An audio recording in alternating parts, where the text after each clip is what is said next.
Okey, video ini akan menerangkan asas percukaian dalam tajuk bab 4, iaitu percukaian. Okey, percukaian adalah satu proses wang, satu proses hasil, iaitu wang dikumpul daripada individu atau syarikat untuk digunakan dalam pembangunan negara dengan menyediakan pelbagai kemudahan, misalnya pendidikan, kesihatan, keselamatan, kebajikan demi kesejahteraan semua rakyat. Semua hasil cukai yang dikutip berdasarkan akta-akta yang diluluskan dalam parlimen. Okey, cukai ni sebenarnya diurus oleh kerajaan bagi membangunkan negara agar kemakmuran dinikmati oleh rakyat yang membayar cukai. Maksudnya cukai tu adalah bayaran lah. Masing-masing ada banyak bayaran dia. Tapi kita kena faham macam ni. Contoh dalam pengurusan kelas. Kebiasaannya pengurusan kelas pada awal tahun, kita akan ada kutipan duit. Kutipan duit untuk apa? Satu, untuk hias kelas. Dua, untuk cetakan bahan. Dan seterusnya. Jadi sebenarnya duit tu bukannya dikumpul oleh bendahari atau guru untuk buat benda lain. Benda tu hanya untuk dinikmati oleh kelas tu juga. Atau bahan tu kamu dapat tengok juga. Hasil kelas yang cantik, meja yang berbalut, papan kenyataan yang boleh dicetak dengan bermacam-macam, kamu punya birthday card dan sebagainya. Itu juga adalah contoh pembayaran atau collection of the money.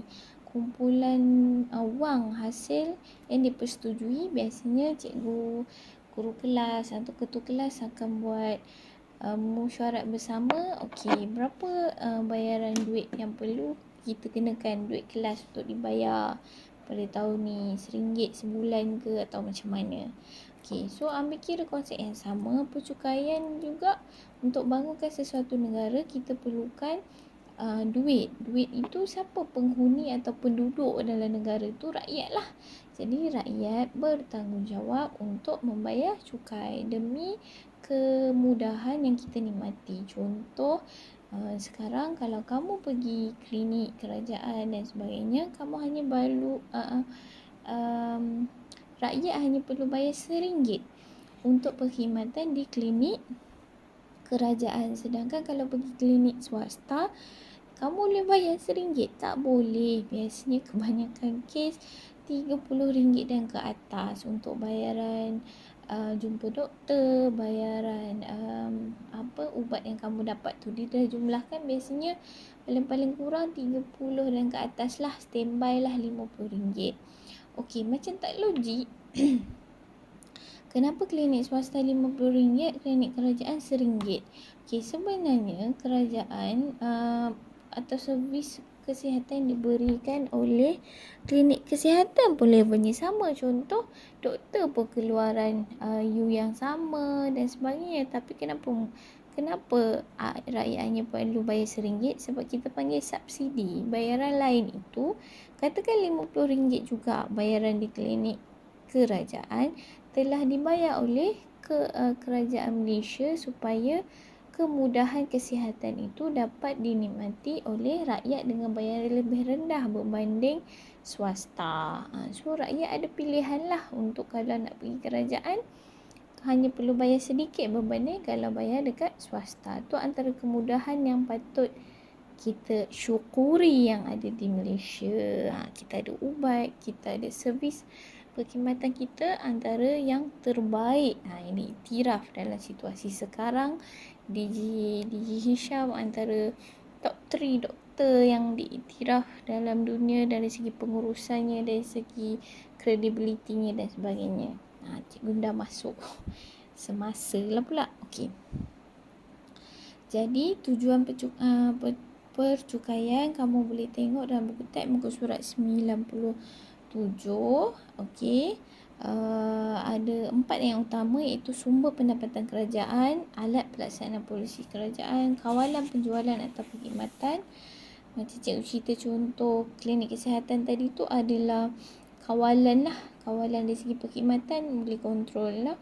Okey, dan alat kewangan untuk menstabilkan ekonomi. Macam situasi sekarang yang tak stabil, At least bila ada duit, sumber pendapatan ni, jadi kita boleh gunakan.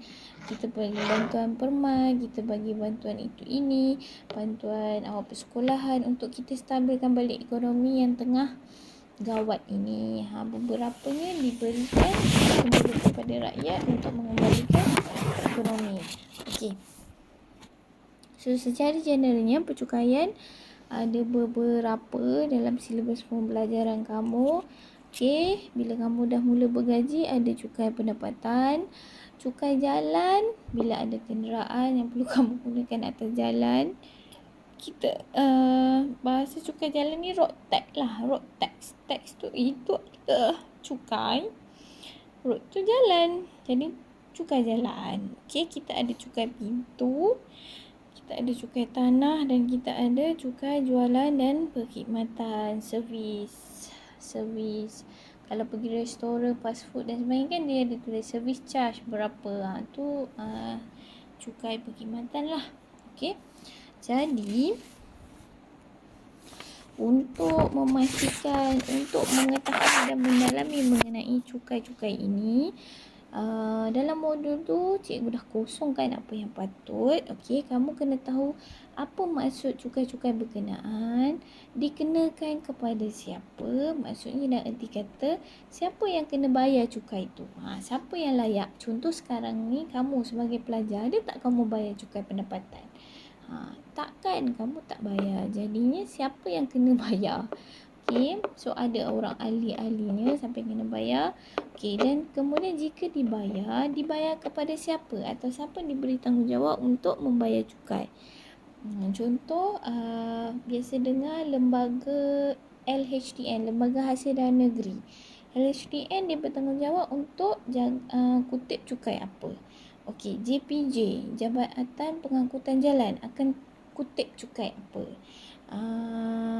Pejabat daerah atau majlis daerah akan boleh bertanggungjawab untuk cukai apa.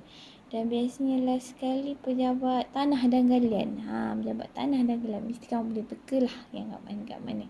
Okey. Dan last sekali kamu kena isi apa kesan jika tidak membayar cukai. Modul ini kamu perlu lengkapkan dengan membaca buku teks dan merujuk buku teks. Isikan maklumat buku teks muka surat 99 sampai muka surat 103. Bila kamu mula isi tu, kamu boleh nampak lah apa perbezaan antara cukai-cukai ni, bayar kepada siapa, siapa yang kena bayar, dan kesan jika kamu tidak bayar cukai itu. Okey, itu sahaja untuk video kali ini.